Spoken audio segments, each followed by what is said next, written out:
우선 모두에 말씀드릴 사항은 제가 이제 오늘 제가 드리는 말씀은 우리 당의 입장으로 말씀드리는 게 아니라는 거, 학자로서 또 국회의원 선거 2번, 대선 2번, 지방선거 2번, 우리 6번의 선거를 현장에서 지휘를 했던 사람으로서 경험, 그 다음에 학자로서 제가 이제 박사학위도 하면서 했던 연구 결과 이런 것들을 엮어서 제 나름대로 말씀을 좀 드리도록 하겠습니다. 결론부터 말씀드리면은 우리 정개특위에서 내놓은 3가지 안에 대해서 모두 반대합니다. 학자분들이 주로 얘기하실 때에 선거제도가 필요한 여러 가지 기준, 요건 중에서 비례성에 대해서 너무 많이 강조하는 것 같다. 이유는 우리가 그동안에 사표가 많았다. 따라서 비례성 문제가 이슈로 제기되는 건 충분히 알겠는데 이것만 선거제도를 결정하는 기준으로 보고 있는 듯한 느낌을 국회에서의 토론이나 학자들 토론에서 지켜보고 있습니다. 다시 말해서 비례성, 아까 우리 허민 국장님은 비례성의 대표성 이렇게 얘기하셨는데 선거 관리의 효율성이라는 것도 또 무시를 못하거든요. 코스트가 너무 많이 들거나 복잡한 과정에 안 그래도 선거 개표 과정을 믿지 못하는 국민들이 많이 있는데 너무 복잡해가지고 이 검증이 안 되는 수준까지 가버리면 곤란할 것이다. 그러니까 4번째 제가 굉장히 중요하게 생각하는 게 뭐냐면은 이 공급자가 아니라 수요자, 즉 국민들의 입장입니다. 국민들 입장에서는 단순 명료한 게 좋지. 이거 뭐 여기도 찍고 저기도 찍고 여기 몇 사람을 찍어야 되고 대선구제에서 뭐 3명 찍어야 되고 5명 찍어야 되고 이렇게 가거나 비례를 또 개방형으로 해서 그 안에 수십 명에서 누구도 어차피 잘 모르는데 또 사람 이름을 찾아서 찍어야 되고 이런 걸 과연 국민들이 원하는 시스템일까 하는 측면까지도 감안을 해야 될 것이다 이렇게 생각해요. 즉 비례성만 너무 놓고 제도 개선을 하다 보면 현실하고는 거리가 멀 수 있다 이렇게 생각합니다. 자, 우리가 지금 정개특위에서 내놓은 3가지 안에 오늘 이문희 교수님 내놓은 안까지 한 4가지 정도 안을 놓고 얘기를 해야 될 텐데요. 저는 1번, 2번 정개특위에서 내놓은 1번 안이 도농복합형 중대선거구제 지역선거만 보면 2번이 개방형 대선거구제라는 시스템으로 지금 발표가 되어 있습니다. 중선거구제나 대선거구제 이거 하면 사표가 줄어들고 비례성이 높아진다. 충분히 다 이론적으로나 경험적으로 증명이 된 사실이지만은 저는 이게 가지는 문제점이 더 크다고 생각합니다.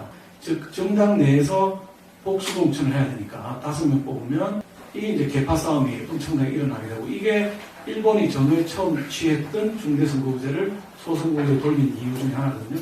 당 내 개파 싸움이 너무 많더라. 또 5명을 뽑고 나면 5번째 붙은 사람은 한 10%로 당선되는 거예요. 1번 붙은 사람은 60% 받아가 당선됐는데 그러면 60% 받은 사람이나 10% 받은 사람이 똑같은 국회의원들 도대체 이 대표성이 맞느냐 뭐 이런 측면도 우리 감안해야 된다. 근데 진짜 중요한 거 제가 선거를 현장에서 치르면서 진짜 중요한 건 뭐냐면 중선거구나 대선구 예를 들어서 제 지역구가 지금 둘로 합쳐지는데 이러면 이제 2명을 뽑는 중선거구가 되겠죠. 옆에 있는 수영구가 합치면 뭐 3명이나 4명을 뽑게 될 텐데 이렇게 되면 돈이 엄청나게 많이 듭니다.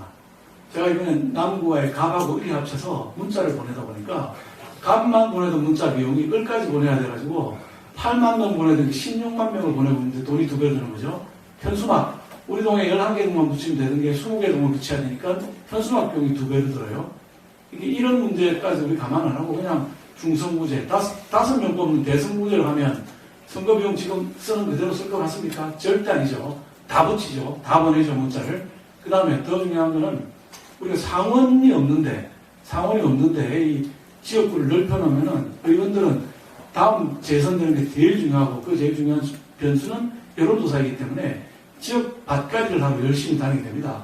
즉 지금보다 5배가 크신 대선구제를 저보고 그 선거 치료를 하면 제가 지금 갖고 있는 지역구가 아니라 5배 늘어난 지역구를 다 돌아다니게 되는 거죠. 그러면 2가지 문제가 있는데 하나는 지역 구민들하고의 관계도 과거 좁은 지역일 때보다 훨씬 연해지지만 약해지지만 서울에서의 문제가 생깁니다.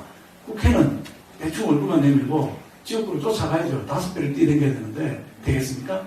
그러면 상원도 없는 상태에서 국회는 정책 기능이라든지 입법 기능이 훨씬 더 약화될 우려가 있다. 이게 우리 현실이다. 뭐 이상적으로는 비례성을 높이고 어쩌고저쩌고 할지 몰라도 현실에서는 맞지 않을 수 있다. 그래서 영국이 수백 년 동안 선거제도를 유지해오고 민주주의를 유지해오면서도 소선거구제를 고집하는 이유가 있다. 이렇게 보고 있고요. 대만이 중선거구제를 갖다가 대만 의회 모습 기억하시는 분들 계시겠지만 안에서 폭력과 폭언이 나무에서 뭐 주먹 다짐도 하고 이러거든요.